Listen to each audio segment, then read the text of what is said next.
I'm Joanna Simpson here at Risk Minds International in Barcelona. Joining me now is Marcus Chromik, Chief Risk Officer and Board Member at Commerzbank. Thank you very much for joining me. So just tell me how it feels to be here at Risk Minds International.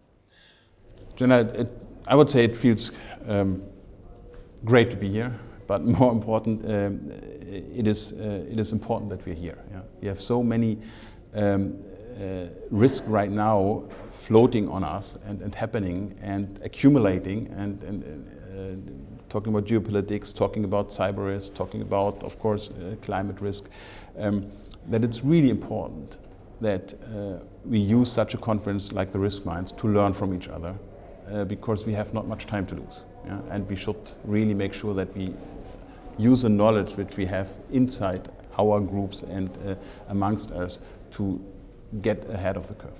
What are some of the tools available for risk managers and who wish to take a more sustainable approach in their decision making? Well, Joanna, let me focus on banks and on climate risk with my answer. We basically have two goals.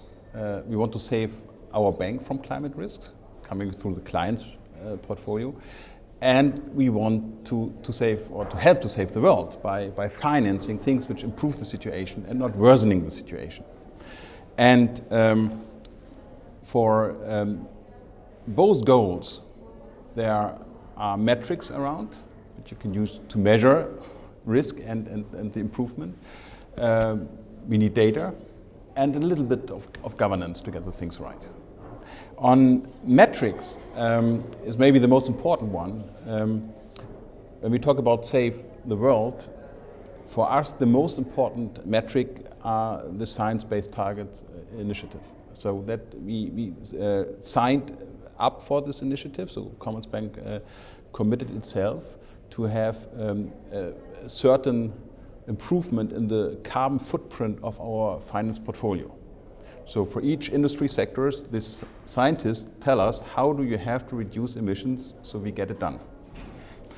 And we measure then how our clients improve themselves, and we try to finance this improvement and exit, of course, sometimes also pockets where we see no improvements.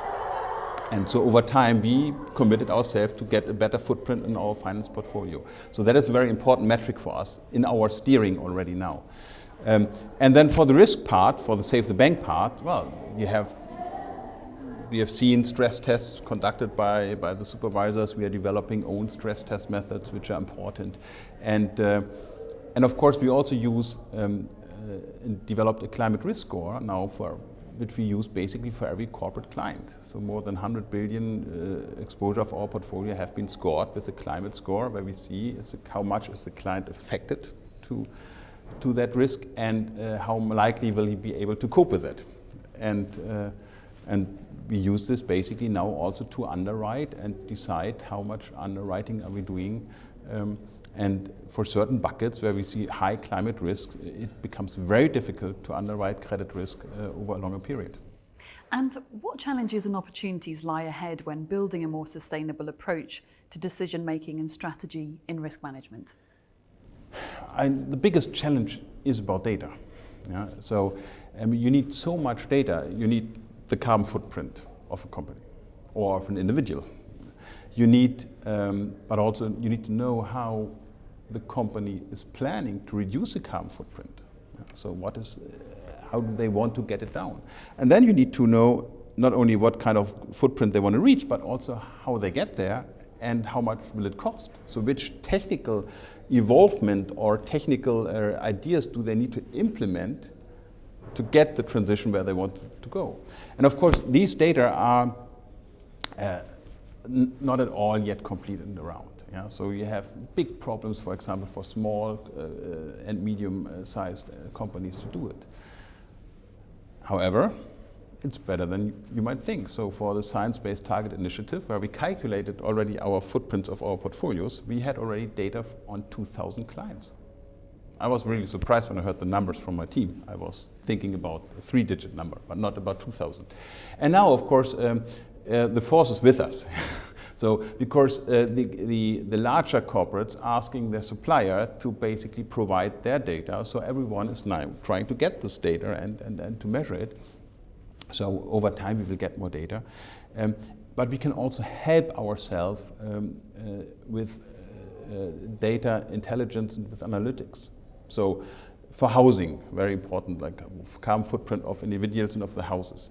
We have a data provider who has, first of all, a lot of direct data on houses, but the guess that the house next to it has been built and in the same area, has probably the same or the same time, same energy supply, same or similar footprint, is a pretty valid one. So you can extrapolate very nicely precise also from surroundings a certain carbon footprint of a house if you don't have the exact data.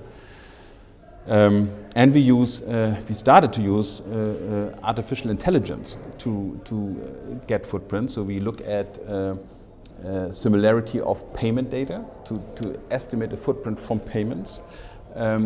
We use that to derive certain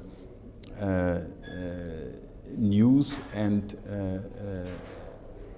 other topics. So we do some press searches, especially also using AI to extract the most fitting articles to see what is relevant to whom. And we're doing a lot of supply chain analysis in our payment scheme to see who is getting something from what, to basically also calculate or get estimates who is getting something which might have a high or big footprint and a smaller one. So those methods give you some approximation in these days until you have a more precise data set over time for more companies. Markus Chromik, thank you very much for your time. Thank you, Joanna.